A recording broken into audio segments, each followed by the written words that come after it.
Hi everyone, welcome back to our channel. So today I'll be showing you how you can log into Wells Fargo Bank's online banking services.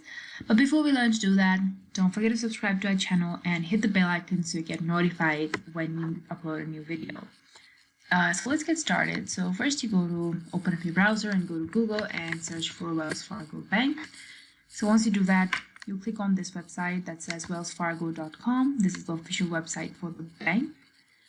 And so now to log into your online banking, here you can see option for username. So you'll just enter your username over here, and then you'll enter your password right here, and then you'll click on sign on, and with that you'll be logged in or signed in to your online banking, and you can go ahead with using it.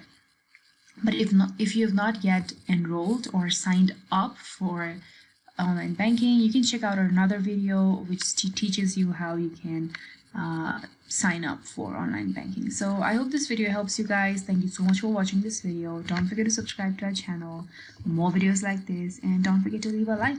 Have a good day.